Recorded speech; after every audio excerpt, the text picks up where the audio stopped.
Hello everyone, welcome to the slide lecture on the High Renaissance.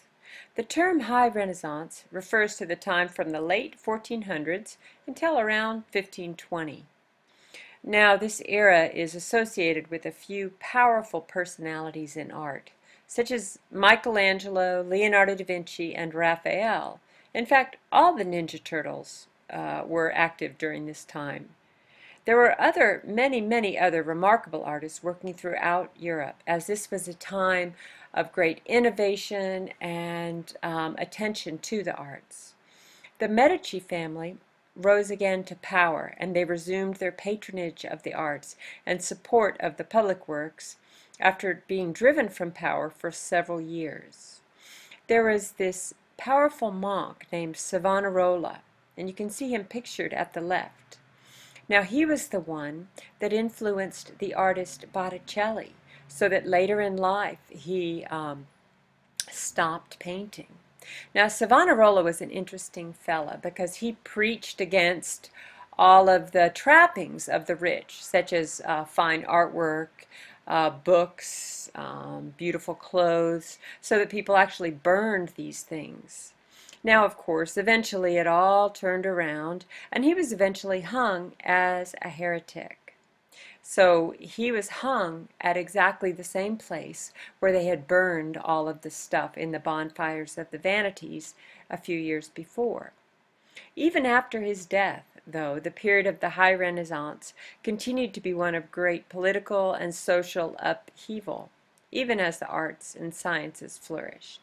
So this Savonarola, he was kind of a troublemaker, and he came in and the Medici family lost some of their power, but then they eventually got it back as things sort of went through the cycles of life as they will.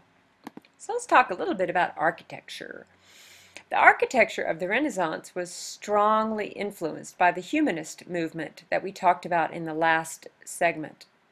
This movement encouraged individual potential, and it gave architects a lot of freedom to explore new ideas.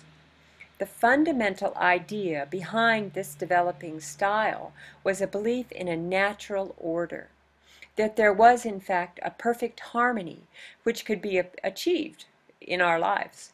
And this could happen by applying aesthetic principles to mathematical concepts. So what I mean here is that you can take the logic of math and bring in the aesthetic sensibilities that happen when we see harmony, and thus end up something that reflected the natural order. So to use our modern term, we could say that the architects of the Renaissance were encouraged to use both their right brain and their left brain to achieve a sort of logical beauty.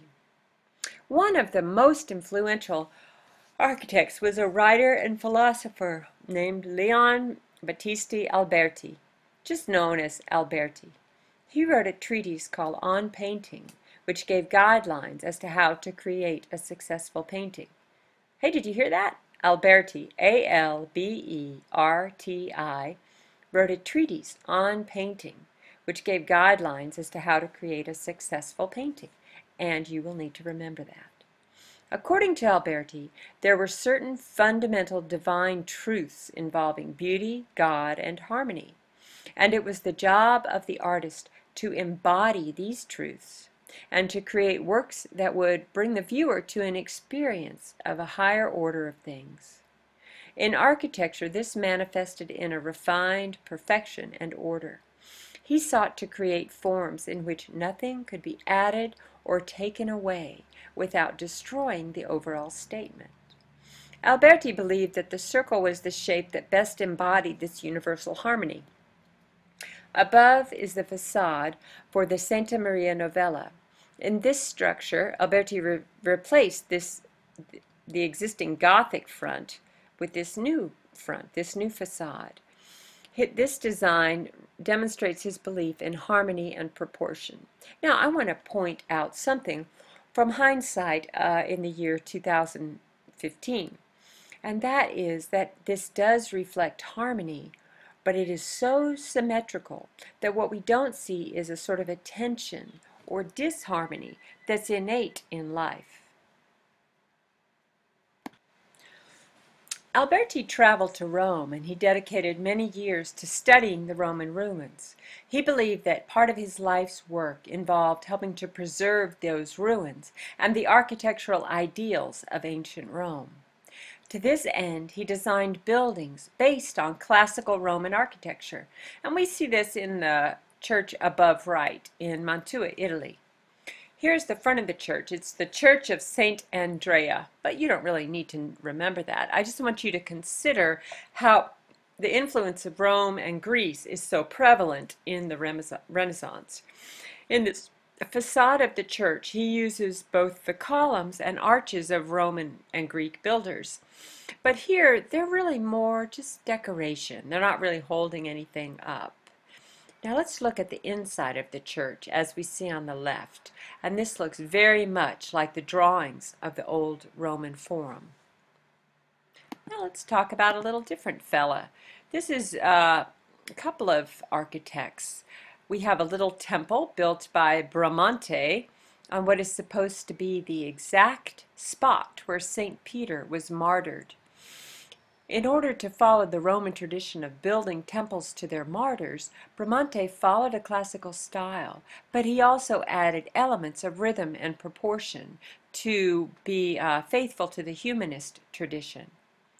Now, above right is the Villa Rotunda, built by Palladio. Now, here's something to remember. Palladio, P-A-L-L-A-D-I-O, wrote 4 books on architecture. And these influenced Thomas Jefferson when he built Monticello and the University of Virginia. So if you look at below right, you can see Monticello, built by designed by Thomas Jefferson. And like Alberti, Palladio sought to achieve perfect balance, proportion, and harmony. Now let's look at Thomas Jefferson a bit more. He was a great follower of the humanist philosophy, and he shared this with his contemporaries as they wrote the Declaration of Independence. And really, the founding fathers were so influenced by humanist thought in general. So now let's look at art by many of the artists of the High Renaissance. And first we'll begin with one of the most versatile and temperamental, and that would be Michelangelo. Here are 2 examples of his work as an architect. To the left is the famous St. Peter's Church of the Vatican in Rome, and to the right is a set of stairs at the Laurentian Library, seen from above. While Michelangelo is best remembered as a sculptor, he was also a very gifted painter, writer, poet, and architect. Now check out these stairs on the right. I find them so beautiful, and they have a sort of a classical feel that could be reflected in the early 20th century architecture as well. So he had a great eye for design, in my opinion. Let's look at some more work by Michelangelo. Here are 2 sculptures, David and Moses. Now the David is perhaps his most famous work, and it stands 13.5 feet high. The expression on David's face shows both a calm wisdom and a fierce strength as he waits for the giant. And unlike Donatello's childish David, this figure is a man in the style of classical Greeks. The Moses, on the other hand, was meant to be viewed from below as one in a group of sculptures, and the whole group was never finished. But there's a fun factoid about this Moses. Look at the top. You see he has little horns? He has like little devil horns up there. But it's really just because a Bible translation was not translated, a Bible passage was not translated correctly. So the word rays was instead translated as horns. And there we have it. Instead of having rays of light upon his head, Moses has horns of light upon his head. And there we have those little horn ears that Michelangelo sculpted. I just love that story. I think it really speaks to humanity and how we can make such mistakes and still create great art, I guess. Okay, let's talk about what I think is one of the greatest works of all time, the Pietà. Now, Pietà simply means Mary holding the dead Christ. So there are many Pietàs. But here, Michelangelo used several compositional tools to add power to the scene. If the Jesus figure here were to stand up, he would be much smaller than Mary, like maybe come up to her shoulder. And also, she has the face of a beautiful young girl, rather than a woman who would be at this point probably 45 or 50 and had seen much of life. Her expression is both one of deep grief, of a mother's love for her child, as well as that of a holy figure, Mary, holding the dead Christ. So here Michelangelo has managed to do two things. He has captured the great sorrow of this mother who has just lost her son, and he has captured this moment in the history of Christianity that is one of the seminal moments. So I want you to notice the fabric, and I want you to remember that this is marble. This is really Michelangelo's gift. He believed that the figures already existed within the rock, and all he had to do was to reveal the forms by removing whatever part of the rock was not sculpture. So there's this sculpture in there, and all he has to do is take away everything that's not it by using his chisel. Of course, there's probably more to it than that. But let's go on and talk about something else done by Michelangelo, which would be the Sistine Chapel. Now, throughout his life, he considered himself a sculptor rather than a painter. So when he was offered the job of painting the Sistine Chapel by the Pope, he didn't really want to accept it.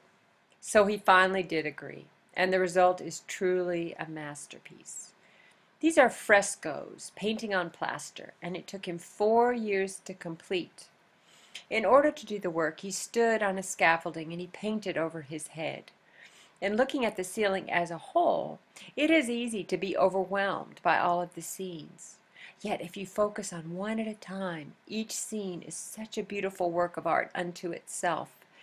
It is easy to see that the painter in this case is also a sculptor. If you look at the way the figures and the drapery are modeled, almost as if they were stone.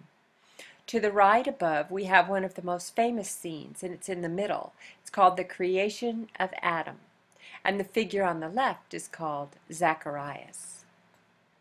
So at the end of his life, Michelangelo painted again at the Sistine Chapel. Here we have the Sistine Chapel ceiling that we were just looking at, and if you go down 4 panels down the middle, you can see the creation of Adam right there. But the end is what he painted at the end of his life, the Last Judgment.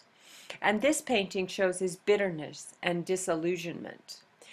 Here we have the skin of Michelangelo in the hand of Saint Bartholomew, right there. So he also painted, there was a cardinal that was giving him some trouble, so he painted him as a donkey with ears. He was kind of that kind of guy, old Michelangelo. Now let's stop and look at a definition, the term chiaroscuro, which means light and dark. In artistic terms, it means contrasting light and dark for dramatic effect. If the artist uses all the values in painting, all of the values, the painting from the darkest to the lightest, this adds emphasis to the focal point. This technique was first developed in the Renaissance, and it remains a fundamental principle in the arts to this day. So here, in order to remember it, there's a black cat and a white cat that are in residence at the Memphis College of Art. Actually, they're probably dead now because it's an old poster, but chiaroscuro, dark, light. That's how you remember. Actually, chiaro is light and scuro is dark, and it means a contrasting of light and dark. We will look at that more in a moment.